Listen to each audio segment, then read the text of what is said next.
All right, Luke, here we are. The grand poobah, the grand finale of it all, our halfway point sort of the year. We started this season back in February. At the end of February, we have not missed a single episode up until this point. Lost season 2 finale, Live Together, Die Alone. So first things first, before we get into we start breaking this down on plot beats, there's a lot that happens in these two parts. Like I said, we're probably going to be doing another full hour for this one. Thankfully, like I said, we are done with the 3-parter finales, but every finale up until the final season is going to have this big mega 2-part finale. So that where there's a lot that happens in it. So first things first, before we get into it, what did you think of this season in its comparison to season 1? The introduction of the hatch, the introduction of, getting into more of the building up the others as more of a threat, getting into more of the lore of the island, the new characters. There was a lot. I forgot how much season 2 throws at you in comparison to season 1, which really does feel like more of a getting to know these survivors on a deserted island kind of premise. Yeah, I think the first season was definitely establishment, get to know everyone, get to know their dynamics, and be prepared for their journeys throughout the rest of the show. And this one is, okay, we're going to throw a new group at them, and we're going to venture deeper into the main conflict, main mystery of the island, and maybe stalled a bit. Like, okay, how long can we really do with this hatch? But luckily, I think we can finally say goodbye to the hatch. Oh yes, I think the audience was probably like a little bit tired of sitting in this one hatch. I think I was too. But finally, we got some answers. And we have a lot more to look forward to. So I think it's very close to see. I think I prefer season 1 a little bit more, but this one is also very, very close to there. So I give this finale a lot of credit in the sense of where I think this is really where Lindelof and Cuse became the most self-aware of. They're like, okay, we've been in this fucking hatch for a whole goddamn season. We got to give them something. They're like, okay, we've been hinting at the Dharma. We've been hinting at like what all these hatches different do. We had the question mark episode where they're like, okay, now we're actually going to like lend some voice to the theory that like, oh, is this a psychological experiment? Is anything going to happen? And again, like in typical Lost fashion, they give you some answers while not giving you all of them. I think my biggest takeaway from this finale, besides the fact that the confirmation that, okay, we saw the sailboat come into frame at the end of last week's episode, like, okay, this is Desmond's, not only Desmond's return to the island, but this is Desmond's kind of reintroduction into the main cast, because the first couple of episodes of this season that we did way back in February and March was really just Desmond was kind of just like, oh, he's just an expository point. He's just kind of like this figure that they have to overcome in order to be like, okay, now they are set at the hatch. Now they are going to be the ones entering in the code every 108 minutes. And now that we have Desmond back, we can finally get into his backstory. We can get into what brought him to the island, because that's what's so interesting too, is that we spent all this time with these tail-end survivors, but at the end of the day, it was kind of just like another iteration of what we already went through in season 1, which is where, oh, they all kind of had their own traumas and problems that brought them to Australia. They happen to be on the plane. Now they're on the desert island, kind of getting past their trauma on the island. Desmond, well, yes, like every other character on the show, is also another character going through trauma that he has to overcome via being on the island. Has gotten to the island in a completely different way, has several different motivations, has a different character arc. Like they do a very good job of differentiating and really spending both parts of this 2-part finale primarily with Desmond. Like for all of the stuff going on with like their quest to go and try and rescue Walt from the others and everything, and Locke's kind of loss of faith in the hatch. This really is a Desmond-centered episode, and I really, really got to give it a lot of credit, which is why the way that I structured this is that I broke it up. I covered I want to do all of the Desmond backstory first, and then we get into everything that's going on in the island. So real quick, what are your thoughts on Desmond as a character after spending all this time with him and getting to know him through his backstory in this episode?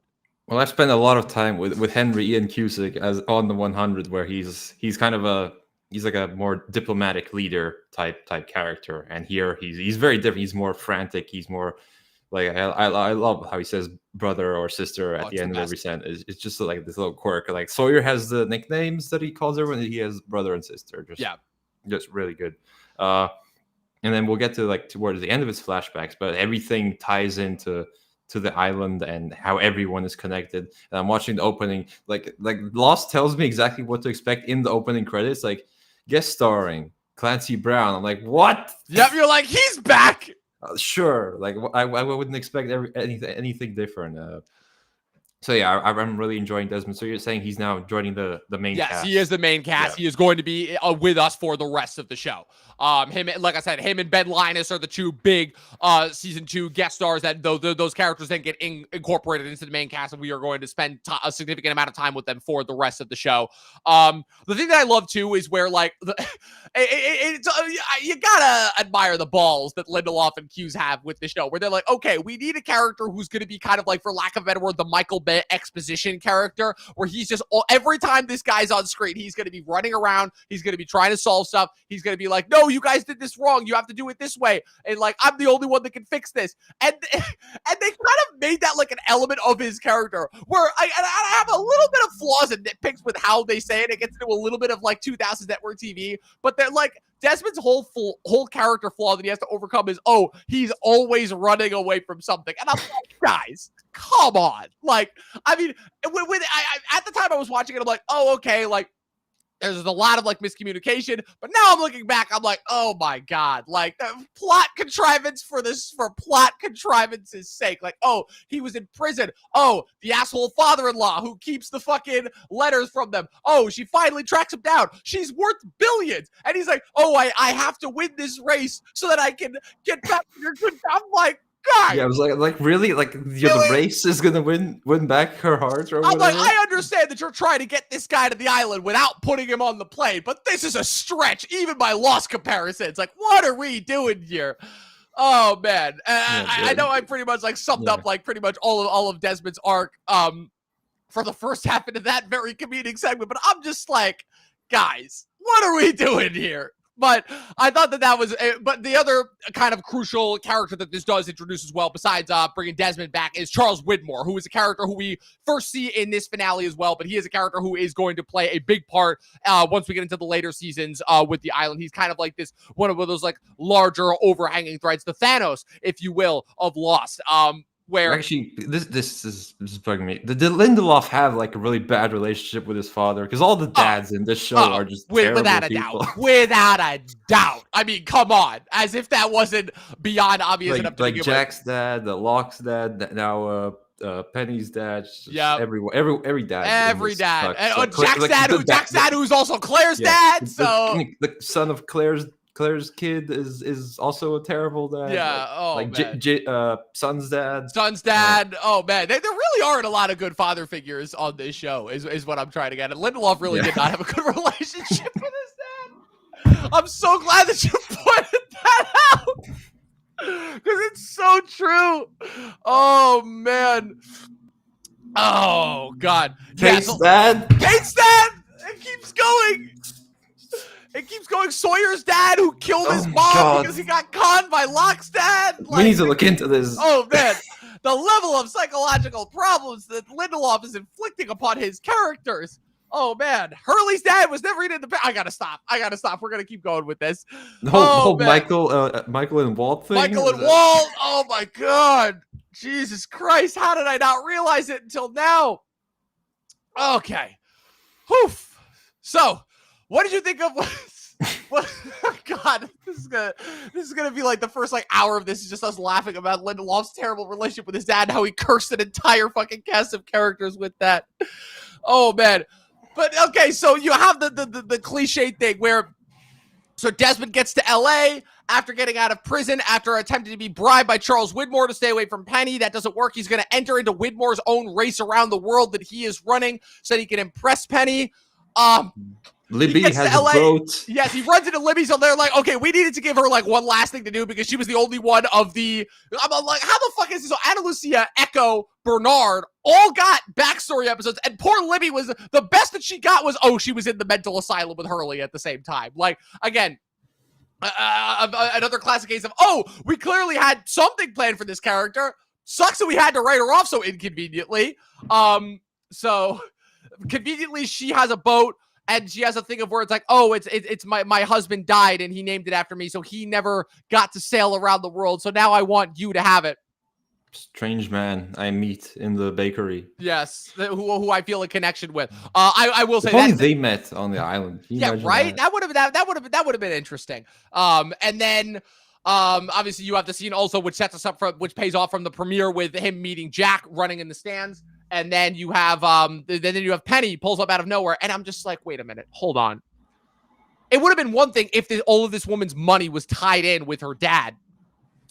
But you mean to tell? But then you also have the ending sequence of this finale, and I'm like, wait a minute. She had her own money this whole time, and she knows that Desmond is out of jail. And even though she's clearly pissed for him, obviously her father keeping the letter. I mean, like, two major things. One, why did he not tell her that her dad was the one who kept the letters and who kept them from writing? And two, just go with her. She's right there. What do you have to win from her? Like, she's literally standing right there. And just shit like that is just, it is a symptom of mid-2000s network TV. They did this shit all the time, and I always hated it whenever they did this. I'm like, this is so stupid. This is plot contrivance for the sake of plot contrivance. This is that we needed Desmond to get to the island in some way. So the stuff going on with Desmond on the mainland, not as strong as I remember. But once we get to the island, that's where things get more interesting. And I think that's kind of what ties into my point of where it's like Desmond ultimately at the end of the day, while being played very well by Henry Ian Cusick, is a plot character. He is a character that is solely there to move the plot from point A to point B. He was clearly thought of after the fact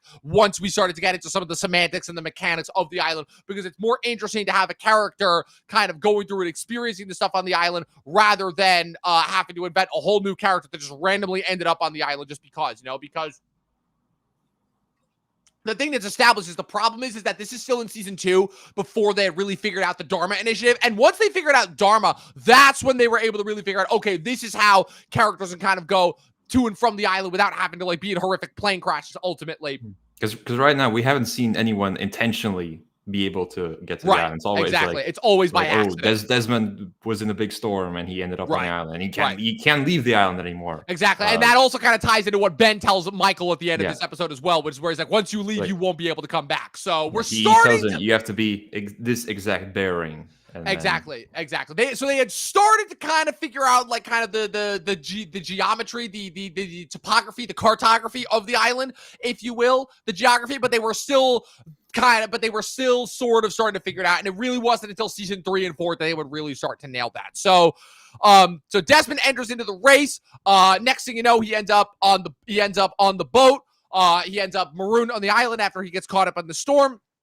He gets brought in by a bunch of people wearing yellow outfits. These are revealed to be Dharma people, and this is where we get Clancy Brown back. Saeed's the American commanding officer who was able to compel Saeed to get the information from his friend. He's randomly on the island now. That's the thing I love is that it's like, man, you never assume anything that a character from a backstory won't end up on the island because they tend to end up on the. It's like classic. Okay, we need a character here. Who do we have from a past flashback that we can throw? Right, and like someone points out, "Oh, Clancy Brown."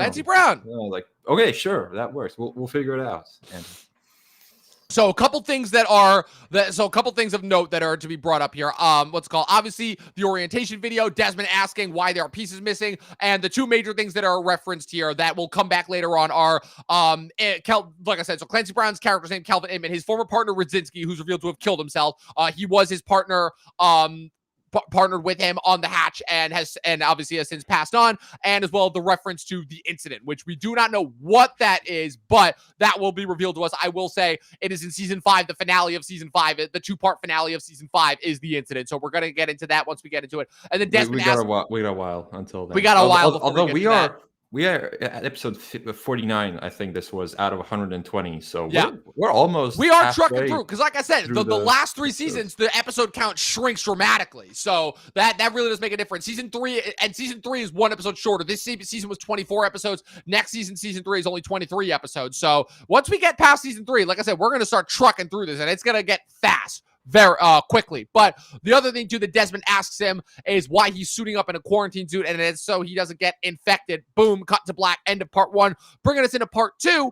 Now at this point, Desmond has been with Kelvin in the hatch for about 2 years. They have not left the hatch. I'm just trying to think here for a second. I'm like, imagine if you were trapped in that hatch for 2 straight years. Was that predicting of COVID at all in any way, shape, or form with the quarantine, with the infected? Like predicted COVID. Man, it's like the amount of things that have like randomly predicted COVID like years before it even happened. Because this is season 2. This is the finale of season 2. So we're in 2006 by this point now. So I'm like, we have a full like about 14, 15 years before we get to it? Like, that's kind of weird. No. Well, you keep saying that my dreams of the island are becoming more and more prophetic. So I think it all goes back to the island. It all goes back to the island is what I'm starting to learn ultimately. Maybe the island is real and tangible out there. So basically, we just can't find it. We just can't find it. Hey, they say it's like, listen, the only way that you can find it is by accident, seemingly. So basically, Kelvin finally coughs up that Radzinski killed himself. He also reveals that Radzinski was the one who basically invented the fake lockdown procedure. So that's now what we know. So the lockdown procedure was ultimately fake. It was a it was a fake failsafe in order to kind of ward off anybody who wandered into the hatch. And Desmond now knows ultimately how to trigger the lockdown procedure, which will obviously come into play once we get to the main line storyline. And it shows that Kelvin was the one who painted the map. Yes, exactly. The question mark. So Radzinski was the one who came up with the map because he obviously, again, he had an eidetic memory, but Kelvin was the one obviously pointing it. So again, see, this is what I've been saying from the whole time. Anybody who complains, oh, Lost never answered anything. Bullshit. They answered everything. They just didn't specifically tell you the answers. You had to be paying attention because, again, in this, it shows Kelvin is the one who is painting the map that Locke sees that Locke saw in the lockdown episode. So next thing you know, Kelvin and Desmond are arguing about going outside. Kelvin orders Desmond to stay put. Desmond wakes up. He pushes the switch. He discovers Kelvin drunk in an area below near a kill switch. And this is basically where I would say that this is probably the first instance where we finally get a sense of what the island is in a practical sense. So we know that the Dharma initiative was there to study the weird electromagnetic energy that was pulsating throughout the island, right? And this is basically, again, it's not told us how, but this is the first piece that we get where basically the hatch is sitting on top of this massive conduit of electromagnetic energy, geologically distinct, and pushing the button every 108 minutes is a way of dispersing the energy in natural bursts, almost like I'm trying to think of a good example of it, almost like a mini rupture, like a mini volcano, if you will, essentially. Just like relieving the pressure. Exactly, relieving the pressure. And the kill switch is basically there only for in the off instance of, okay, if the code doesn't get inputted and things start to go haywire and you get the buildup of electromagnetic energy, the kill switch, the key is a way of dispersing it fully across the island. And also, this is whatever that means. Right. Well, we kind of see it, sort of, ultimately. And that's also where you get the first reference to the incident. So Desmond questions why they don't let all of the energy out all at once, and Kelvin responds with another cryptic answer. It's like, oh, but the question is, would you have the courage to do it? And I'm like, okay, like, this is just okay, clearly, obviously, another instance of they didn't have the answer, so they just got to write in some cryptic bullshit in order to explain it away. Next thing you know, he notices a couple weird things the next day. Kelvin says goodbye to him instead of just like, see you later or whatever. And he also notices a tear in the quarantine suit. And he's like, okay, so the whole risk of being infected, that was all bullshit. He follows Kelvin outside. He sees that he's been repairing a sailboat. Kelvin confronts him being like, oh, I knew that I knew that you were following me. I was a spook in the real world. And he's just like, yeah, he's like, I've got the boat. Let's just go. And he's like, what? He's like, he's like, what about the button? He's like, screw the button. Let's just go. And then Desmond ends up fighting him. He's like, you've been lying to me this whole time, blah, blah, blah. Ends up, classic case. He ends up knocking him over, kills him, knocks his head against the rock, cracks his skull open. Next thing you know, he runs back to the hatch. The trigger has gone down to 0. What's it called? He narrowly manages to input the code just in time. But letting the code run to 0 may have some greater implications once we get back to it. It ends with him finding a letter from Penny hidden inside this book that he received when he first got out of prison. It's a Charles Dickens book. The letter, he basically like starts throwing away everything in the hatch. He's like, it's all gone. It's all ruined. And then finally he hears Locke banging from the outside and all the way back into the Harmony shines the light on. And the explanation there is kind of a little bit cryptic, but that's kind of Desmond's backstory and like kind of catching us up to the real world. Now, cue in the main island storyline. So kicks us off. Jack, Sawyer, and Sayid swimming towards the boat, discovering Desmond on the boat. Jack asks him why he came back. Desmond states that he was sailing for 2.5 weeks, just ended up back of the island, says that it's a snow globe. There's no escape. He asks Jack if they're still pushing the button. Sayid tells Jack the boat is a stroke of luck. Him and his party can go with Michael towards the others' camp by land so that they can maintain the facade of Michael thinking that it's his idea, despite the fact that they know what he's done. While Sayid approaches them by sea, and then he can light the fire, and then they can ambush the others together. Jack wants to tell Kate, Hurley, and Sawyer. Sayid says not to in order to maintain the element of surprise. And then cue us into plotline number 2, which is that in the bunker, John tells Echo not to push the button, to let it run past 0. Echo refuses. When John tries to stop him, Echo restrains him and locks him out. John screams that they're a slave to it, that they will never be free. So already, again, this episode throws this is just the part one, and this episode is throwing a lot at you. So what are we thinking so far as far as the kickoff? It's classic Lost finale. Just like, okay, how can we get as many people involved as possible? Okay, Saeed needs to go to the boat. Saeed can't sail. We're gonna get Jin and Sun involved there. Yep. We're gonna have some moving pieces there.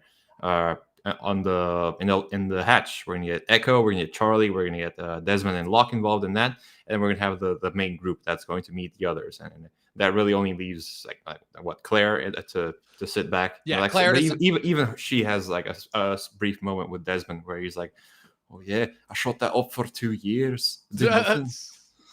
I'm just loving the different accents in here because we have Charlie, who's traditional British, Claire, Australian, Desmond, Scottish. I'm like, you just need to throw a little bit of Irish in there, and you'll have the full gamut. They could have made Ben Linus Irish. They could make Ben Linus Irish. Like, that's the most Irish name ever possible. You couldn't have gone with that one. Oh man. Anyways, on the beach, Kate questions whether the others are as primitive as they appear based on the costumes and props that they found in the maternity leave episode. Michael, of course, vehemently denying it because Michael's like, because Michael's basically like, he's like, they're savages. I saw them. You know, once again, Michael's very, very convincing performance that is like, yeah, we can go and take them and rescue my son. And everybody's like, yeah, buddy, we all know. We all know at this point. The group sets off. Saeed requests Desmond's boat. Desmond drops several cryptic clues before saying that he'll need someone to sail it.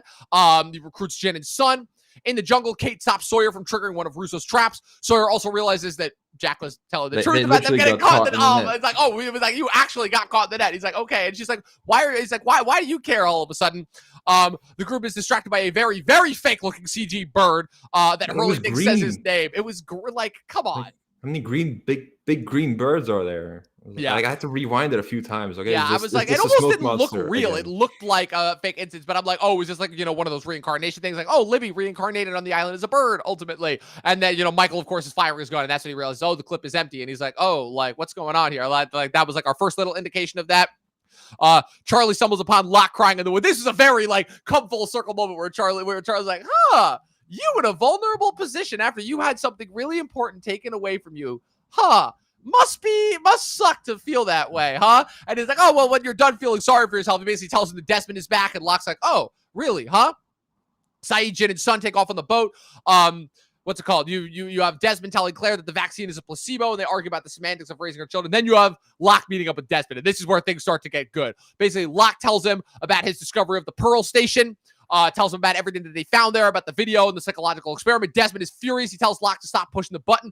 Locke is like, I would like to. The problem is there's somebody else who's taken over and is now vehemently adamant about pushing the button. So Locke tells them that tomorrow they're going to go and see what happens as they let the timer run past 0. In the jungle, Michael is, of course, going through a little bit of a guilt trip moment. He's like breathing heavily. Jack confronts him. He thanks Jack for coming and trying to save Walt. And the sea, Saeed, Sun, and Jin sail past the sole foot of a statue with 4 toes. So like almost typical Lush shtick. Just like, yep. Oh yeah, there's a massive statue. There's a massive statue that was here. I'm assuming that's like a reference to like the Colossus of Rhodes, something like that. If we're getting into that, in the hatch, Locke and Desmond are able to successfully trick Echo. They trigger the lockdown procedure, which shuts Echo out from behind the blast door. Echo climbs out of the hatch through the rope ladder. He begs Charlie to help him get into the hatch to stop Locke and Desmond, or everybody is going to die. And he basically, once they're in the hatch, he basically throws Charlie's belt at the electromagnetic wall, and basically in order to prove it's like, look, there is something happening with the hatch. Like, if we don't push this button, something bad, really, really bad is going to happen. Back in the jungle, Kate notices 2 others are following them. Her and Sawyer open fire. They kill one of the others. They send one running. Jack says not to follow since the others basically already warned. And basically, this is their moment where they confront Michael. And they're basically like, yeah, tell us the truth, Michael. We all know what happened. And Michael's basically forced to admit the truth. He's like, yeah. He's like, look, it was the only way that they were going to give me back my son. And that's when Hurley realizes, like, oh my God, you killed Ana Lucia and Libby. And he's like, Libby was an accident. It wasn't even supposed to happen. And he's like, oh yeah? He's like, but you still would have killed her, right? Because she still saw you freeing Ben, ultimately. So that basically brings us, boom, end of part 1 of the episode. So already there's a lot that happens in this episode, for sure. Yeah, Lost does not shy away in their finales. Like okay, you slogged through like 20 episodes, like a few of them filler, a lot of them just build up to this inevitable confrontation. But now we're going to reward you for your patience, yes, and we're going to give you everything. And then in part 2, that's when yes, and that's when the shit goes down. The setup but the setup is also very engaging.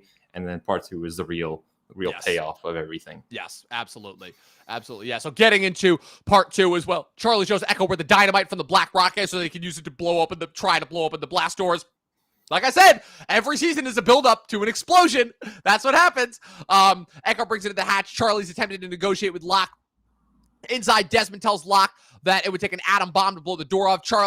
Echo pulls off Charlie's belt, throws it against the wall in order to show him that the electromagnetism is real. Sets off the dynamite. It blows up. It knocks Charlie and Echo back, but it does absolutely nothing. Desmond begins questioning Locke's motives once he realizes that, this is entirely motivated by Locke's ego and insecurity of its essentially being lied to by the island. When Locke is like, I spent all my time trying to get into this hatch, and then somebody died getting in here, and then I got here, I started pushing this button, and it's like, and now basically my faith has not been rewarded, essentially.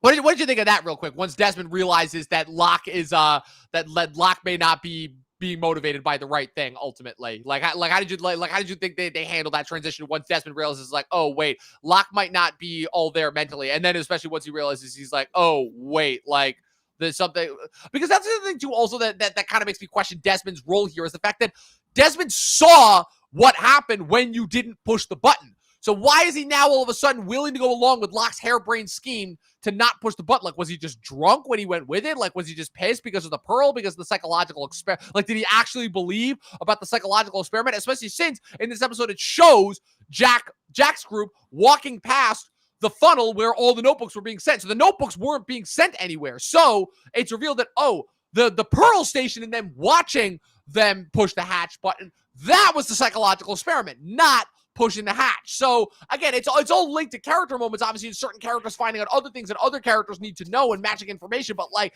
that was where I'm like, it does kind of all fall apart once you realize that Desmond has seen what happens once the button goes past 0. So like, why now was he willing to go along with Locke's plan is kind of my question. Yeah, Locke's been like to hell and back throughout this season. Like then he needs to push the button, and he doesn't know what to do with the button. And Ben shows up, and then he shakes his confidence in the button. And then he has the whole lockdown episode where he gets stuck, and Ben doesn't or does push the button. And now he's arrived at this. Okay, he decided, okay, I'm not going to press the button. I guess Desmond, he also wants to find out until the when Locke shows him the printout, right, and then he links the dots. And that's when he puts it was him that crashed the plane through the failed discharge of the through the failed discharge, EMP. Right, yeah. So, okay, so that makes sense, right? Is that ultimately Desmond just hasn't put 2 and 2 together because he didn't know, obviously, at the time when he almost failed to push the button the first time that it didn't go through. Okay, that makes sense. So like I said, on the other side of the island, Sayid approaches the other's camp, or so he's been told. He finds it completely deserted. He also checks the hatches by them. Nothing there. Jack's group discovers the pile of the notebooks. They notice the signal fire. Jack realizes that Michael has led them to the wrong place and into an ambush. They get captured by the others.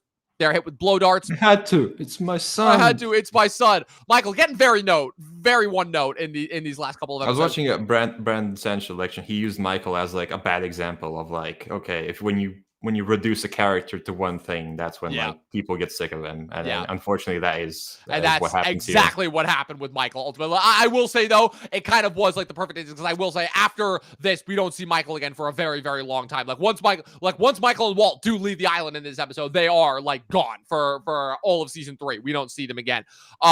Back at the hatch, Desmond questions Locke about the Pearl station, and he realizes the Pearl was the psychological experiment when he's like, wait a minute. He's like, what if we were thinking about this the other way around? What if that was the psychological experiment, not this? And Locke's like, I don't care anymore.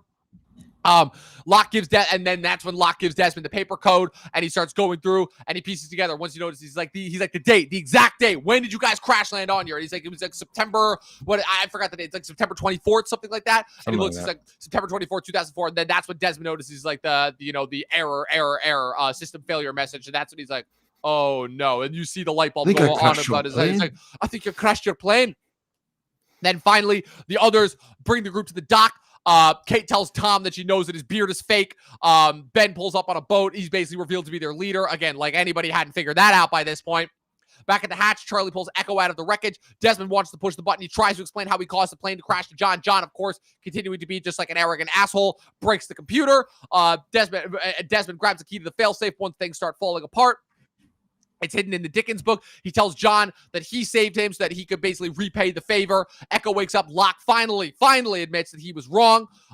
Desmond turns the key in the failsafe, emits a massive white light that dwarfs the entire island. I will say really good build up to that, because yes. like everything is getting dragged. Like the box with where the timer is, that gets crumbled. Like there's forks flying. The whole patch is basically falling. Things are starting to this Lindelof telling us, okay, we're destroying the hatch. The hatch is done. The hatch we're moving done. on from this plot. Yes, so. exactly. And like I said, it's one of those. It's also one of those things too where you see it kind of seen by everybody. You see the others on the other side of the island with our group on the docks. You see Saeed, Jin, and Sun on the boat. You see everybody back at the main camp. Everybody witnesses this, and including some people not on the island as well, as we get to in the post-credit scene. So meanwhile, back with the others, Ben tells Michael that while he's not happy with how the arrangement turned out, he lived up to his end of the bargain, and he tells him to take the boat, follow a compass heading of 325, and they'll find rescue. When Michael asks him what'll happen if he tells anyone, Ben says, well, it doesn't matter because you really won't be able to find your way back to the island. And even if you do, you think the people are going to like it once they hear what you did in order to get off the island. And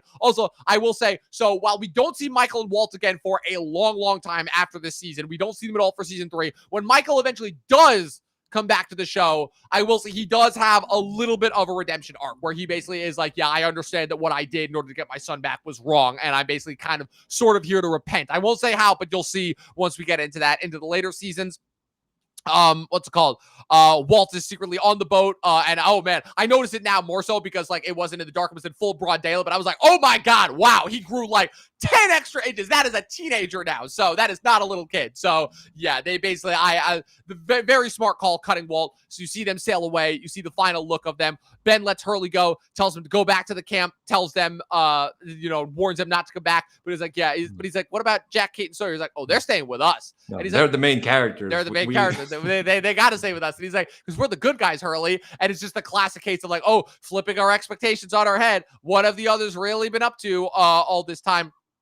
Then it ends with Charlie and Claire have a nice rebonding moment afterwards on the beach. So that's at least something good had to happen in this episode. Had to happen at the very least. And now you see Charlie and Claire are basically back together. So like I said, that's basically running through all the plot points. I'm going to get into like kind of the end scene in Antarctica. But first things first, I just wanted to give a couple of cue ups. So like I said, in terms of like the relationship with the others, Season one, you first see them. They are hinted at. They are, kind of introduced as like this ominous force on the island. Season 2, we're really building up the dread, but we're also building up this idea of, are the others who we actually have been led to believe, they are shown to be working with the very proficient 21st century technology. The whole, island savages is really just a facade that they themselves have come up with. What are they up to? Season 3 is the season where we get into the others and their dichotomy. And while I have stated before that season 3, the first half, is a slog, but it is because we are spending time with Jack, Kate, and Sawyer as they are being held captive by the others, as we really, finally get into them,